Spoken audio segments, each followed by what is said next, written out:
Pemerintah menegaskan bahwa dana ini adalah hak penuh para pensiunan dan bukan bantuan sosial, bukan pula hadiah, melainkan kewajiban negara yang harus ditunaikan.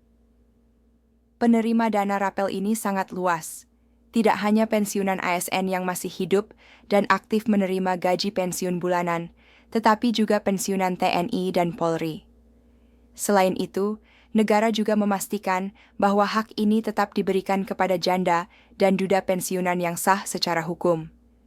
Bahkan, anak yatim piatu yang tercatat sebagai ahli waris resmi juga termasuk dalam daftar penerima. Semua statistik ini telah tersimpan dalam sistem PT Taspen dan dikelola secara terpusat serta terintegrasi. Dalam proses pencairannya, pemerintah menerapkan sistem switch langsung ke rekening penerima. Dana rapel tidak perlu diambil secara guide dan tidak memerlukan pengajuan ulang. Selama information penerima sudah benar dan aktif, dana akan langsung masuk ke rekening yang selama ini digunakan untuk menerima gaji pensiun bulanan. Sistem ini dibuat agar para pensiunan tidak perlu datang ke kantor Taspen, tidak perlu antre financial institution, dan tidak perlu mengalami kelelahan fisik. Para pensiunan cukup memeriksa saldo melalui mesin ATM, SMS banking atau aplikasi cell banking di ponsel masing-masing. Dengan cara ini, proses pencairan menjadi lebih aman, cepat, dan transparan. Pemerintah menyadari bahwa sebagian besar pensiunan sudah lanjut usia, sehingga pelayanan harus disesuaikan agar lebih mudah dan nyaman. Namun, perlu dipahami bahwa nominal dana rapel yang diterima setiap orang tidak akan sama. Perbedaan jumlah ini bukan karena kesalahan sistem dan bukan pula karena perlakuan yang tidak adil. Besaran dana rapel dihitung berdasarkan beberapa faktor. Faktor pertama adalah gaji pokok terakhir saat masih aktif bekerja yang disesuaikan dengan golongan dan pangkat.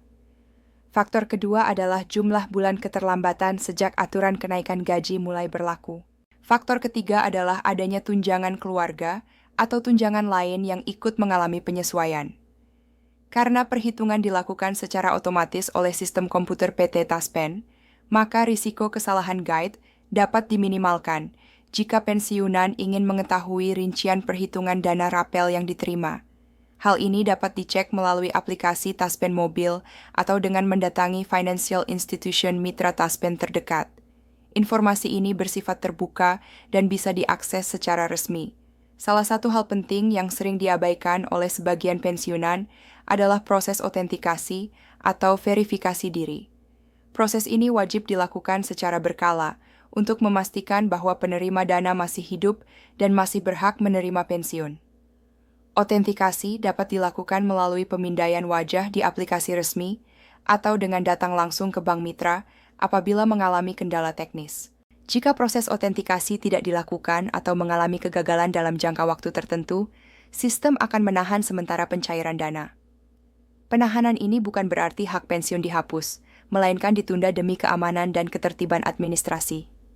Oleh karena itu, sangat disarankan agar keluarga atau pendamping turut membantu para pensiunan memastikan rebut autentikasi selalu aktif dan legitimate. Di tengah kabar baik ini, masyarakat juga dihimbau untuk tetap waspada terhadap berbagai modus penipuan. Setiap kali ada pencairan dana dalam jumlah besar, biasanya oknum tidak bertanggung jawab memanfaatkan situasi. Perlu diingat dengan tegas bahwa pihak Taspen maupun financial institution tidak pernah meminta PIN, ATM, kode OTP, atau records rahasia lainnya melalui telepon maupun pesan singkat. Jika ada pihak yang mengaku sebagai petugas dan meminta records pribadi atau biaya administrasi, hal tersebut sudah pasti penipuan. Semua proses pencairan dana rapel dilakukan otomatis melalui sistem tanpa biaya tambahan.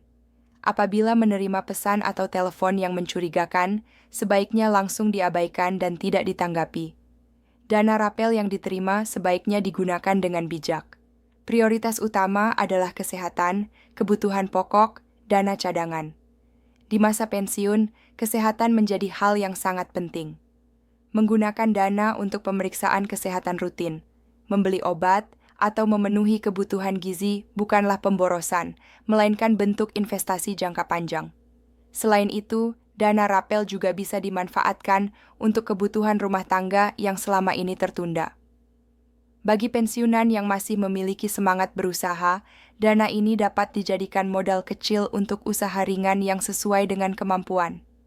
Namun, sangat disarankan untuk menghindari investasi berisiko tinggi atau janji keuntungan besar dalam waktu singkat. Bagi janda, duda, dan anak yatim piatu sebagai ahli waris, dana rapel ini merupakan amanah yang dilindungi oleh undang-undang. Negara menjamin hak keluarga dari abdi negara yang telah wafat. Jika terdapat kendala atau oknum yang mencoba mempersulit proses pencairan, masyarakat berhak melaporkan hal tersebut ke layanan resmi Taspen. Perlu dipahami juga bahwa proses penyaluran dana rapel dilakukan secara bertahap jika ada pensiunan yang belum menerima, sementara yang lain sudah. Hal ini bukan berarti terjadi masalah. Penyaluran bertahap dilakukan agar sistem perbankan tetap stabil dan tidak mengalami gangguan. Yang terpenting adalah memastikan FAME kepesertaan aktif dan information tetap valid. Status kepesertaan bisa menjadi pasif jika dalam waktu lama tidak ada aktivitas autentikasi atau transaksi. Jika hal ini terjadi, solusi yang bisa dilakukan adalah memperbarui records melalui Financial Institution Mitra atau layanan Taspen terdekat. Setelah data diperbarui, rekening akan aktif kembali dan pencairan dapat dilanjutkan. Pada tanggal 30 Januari 2026, pemerintah kembali menegaskan bahwa penyaluran dana rapel dan penyesuaian manfaat pensiun dilakukan secara tertib, aman, dan berbasis statistik yang valid.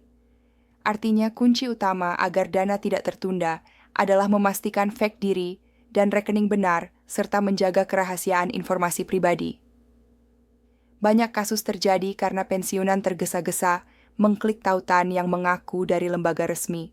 Tautan tersebut biasanya meminta records pribadi dengan alasan percepatan pencairan. Padahal begitu records dimasukkan, rekening bisa diakses oleh pihak lain dan dana bisa hilang dalam waktu singkat. Karena itu, kehati-hatian menjadi hal yang sangat penting. Dana rapel ini bukan hanya soal angka yang masuk ke rekening, tetapi juga bentuk penghargaan negara kepada para purna bakti.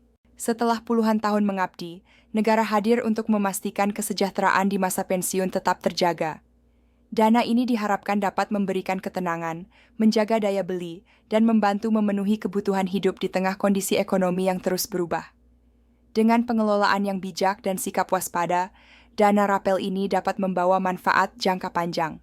Semoga dana yang diterima dapat memberikan keberkahan, kesehatan, dan kebahagiaan bersama keluarga. Masa pensiun adalah waktu untuk menikmati hasil pengabdian dengan tenang, damai, dan penuh rasa syukur.